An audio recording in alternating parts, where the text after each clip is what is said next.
نحمده ونصلي على رسوله الكريم اما بعد۔ شب برات میں نہ کرنے کے کام۔ نمبر 1، شب برات میں نئے کپڑے پہننا اور تہوار سمجھنا۔ شب برات کو عام طور سے لوگ تہوار سمجھتے ہیں اور تہوار کی طرح مناتے ہیں، نئے کپڑے سلواتے ہیں اور پہنتے ہیں، جو کہ بالکل غلط ہے۔ نبی کریم صلی اللہ علیہ وسلم نے فرمایا، مسلمانوں کے لیے 2 عید ہے، ایک عید الفطر، دوسری عید الاضحیٰ، ترمذی۔ ان 2 کے علاوہ نہ تیسری عید تھی، نہ ہے اور نہ ہوگی، لہذا شب برات کو تہوار سمجھنا، نئے کپڑے سلوانا اور اسے پہننا قرآن و حدیث سے ثابت نہیں ہے، اس لیے اس سے پرہیز کیا جائے۔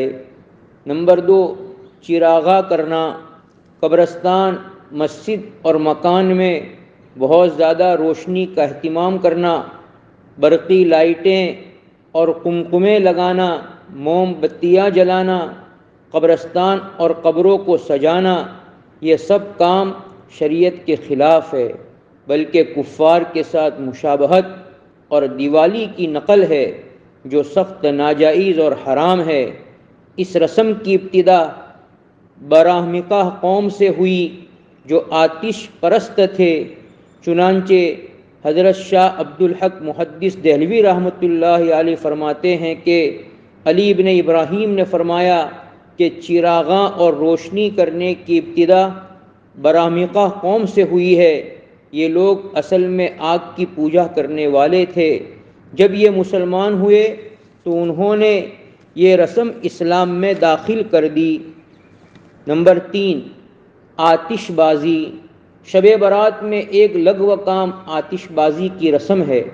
مسلمان لاکھوں روپئے آتش بازی میں ضائع کر دیتے ہیں، جو اسراف اور فضول خرچی ہے، اور شریعت نے فضول خرچی سے منع فرمایا ہے۔ آتش بازی اپنے بچوں اور لوگوں کی جان کے لیے بھی خطرہ ہے۔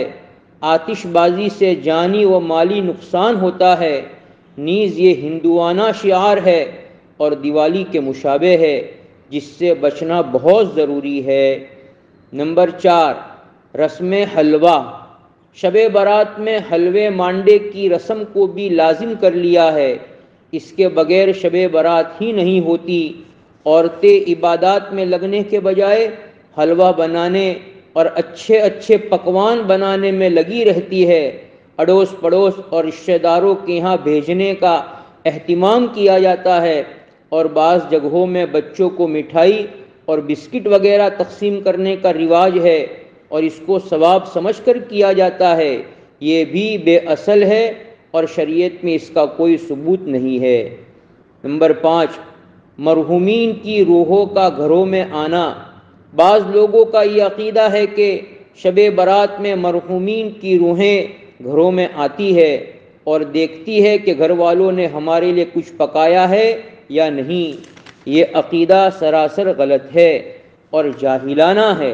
قرآن اور حدیث سے ثابت ہے کہ روحیں اس عالم سے جانے کے بعد کبھی بھی لوٹ کر واپس نہیں آ سکتی ہیں۔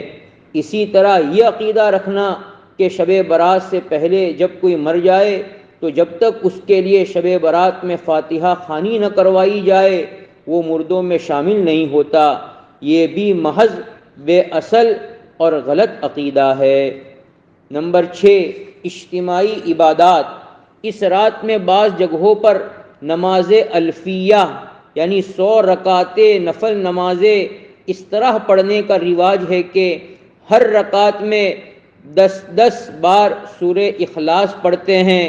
اسی طرح اس رات مغرب کے بعد 6 رکعت نمازیں پڑھنے کا اہتمام کیا جاتا ہے، جس کا طریقہ یہ ہے کہ پہلے سارے نمازی سورہ یاسین کی تلاوت کرتے ہیں، پھر 2 رکعت پڑھی جاتی ہے، پھر سورہ یاسین پڑھ کر 2 رکعت پڑھی جاتی ہے، پھر سورہ یاسین پڑھ کر 2 رکعت پڑھی جاتی ہے۔ پہلی 2 رکعت درازی عمر کے لیے اور دوسری 2 رکعت وسعت رزق کے لیے، اور آخری 2 رکعت شکرانے کے لیے۔ اسی طرح باجماعت شبینے کا اہتمام کیا جاتا ہے، یہ سب من گھڑت اور بے اصل ہے۔ اس رات ایسی کوئی نماز حدیث سے ثابت نہیں ہے، یہ سب دین سمجھ کر کیا جا رہا ہے، اس لیے بدعت ہے، ان سے احتراز کرنا ضروری ہے۔ اس رات اپنے گھروں میں اپنے طور پر نوافل پڑھے، نفلی عبادتیں کریں، مسجدوں میں جمع ہونا اور اجتماعی نمازیں پڑھنا یہ بدعت ہے، اس سے اجتناب کیا جائے۔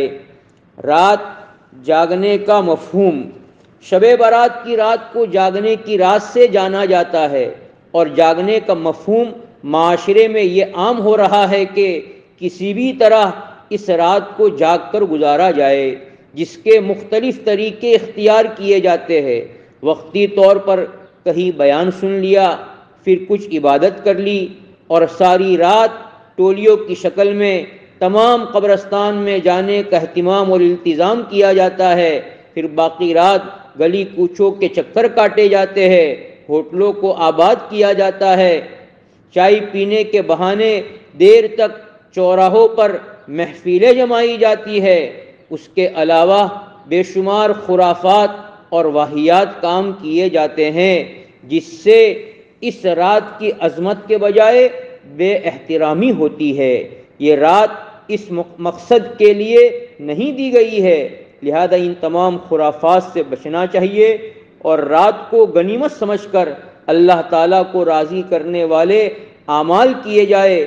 اللہ تعالیٰ ہم سب کو شب برات کے فضائل و برکات سے فائدہ اٹھانے کی توفیق عطا فرمائے، اور تمام بدعات، رسومات اور غیر شرعی کاموں سے بچنے کی توفیق عطا فرمائے، آمین۔